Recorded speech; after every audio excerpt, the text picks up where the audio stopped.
Hi and welcome back to Motorcycle Tours. My name is Jesse. I'm Miguel. And today we want to talk to you about one of the modifications we made to our motorcycles. It is the adjustable windscreen that we took off the GSA model, the 850GSA, and put on the 750 and the 850 regular GSs.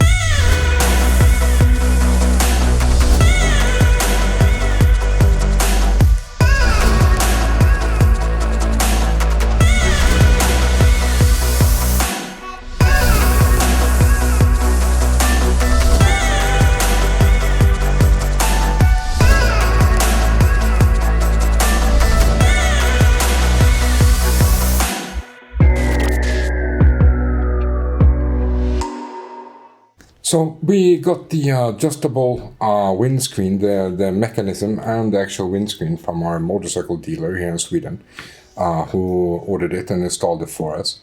And so the mod actually, it goes directly onto the 750 and 850 without any modifications. It just fits.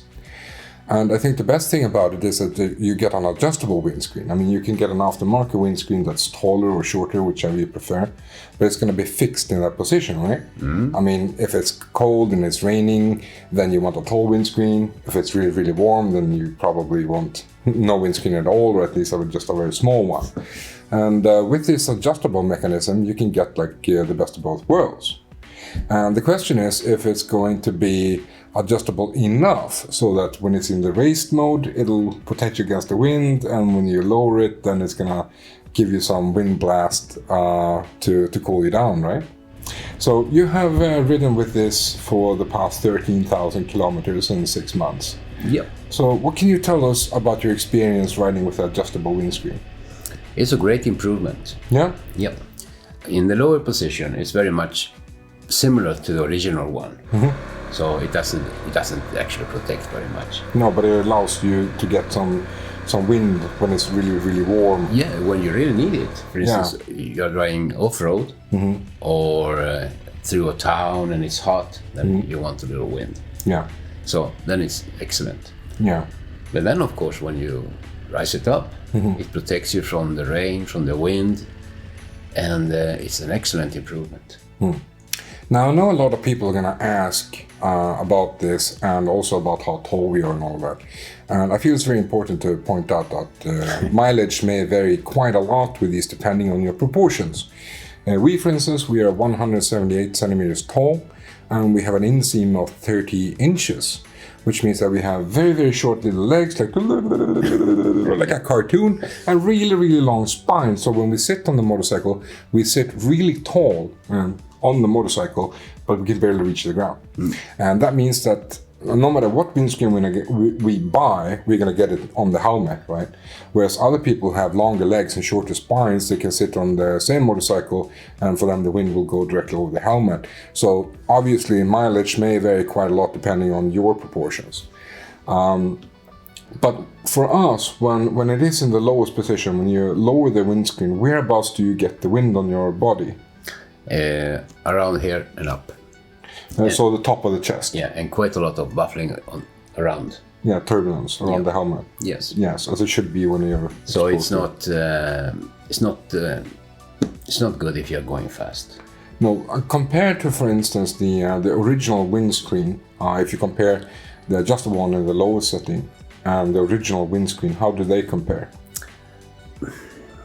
Quite similar, of course. This is a little bit taller than the original one. Yeah, but this also, we should point out that this is not the original windscreen. This is a windscreen from the GSA model, along with adjustable mechanism. And the one from the GSA is actually a little bit taller than the original one of the GS models. Yes, right. Of course, that the original small one is very much appreciated off-road. Yeah.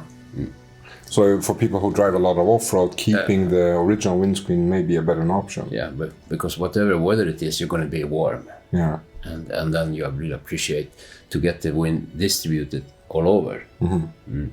But on this adjustable one, on the lower position, it takes away the wind from here and concentrates it around here. You mean in the race position? No, in the low position. Oh, in the low position. Yeah. Yeah.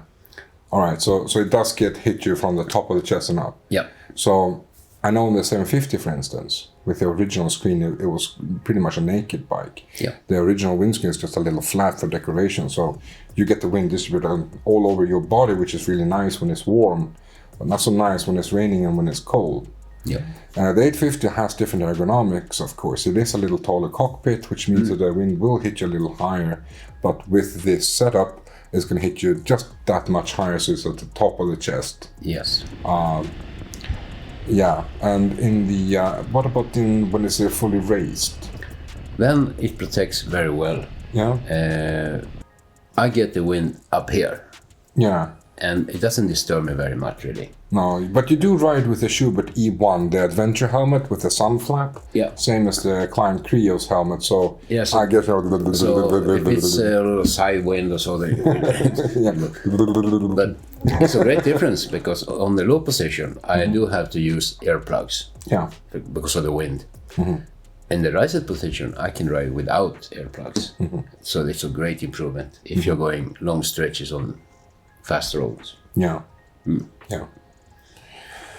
I think that the upgrade, if you want to call it that, the modification at the very least, is still worth it, however which way you look at it. Because once you have it installed, you can buy any which aftermarket windscreen you want for the GSA and stick it onto your GS. Which means that you can buy a taller windscreen, a shorter windscreen, whatever you want, but you still get the function that you can adjust, you can lower and raise it. And that's actually, I think that's a very nifty feature. Obviously, I'm somewhat spherically inclined, so I generate a lot of heat. And in warm climate, having the tall windscreen fixed, I would basically fall out of the saddle and die somewhere along the road. You know? Yeah, one nice feature with it is that you can adjust the windscreen on the ride. Yeah, while you're driving. You don't need to get off the bike and adjust screws. Just very easy to do. And I did it all the time during our last trip.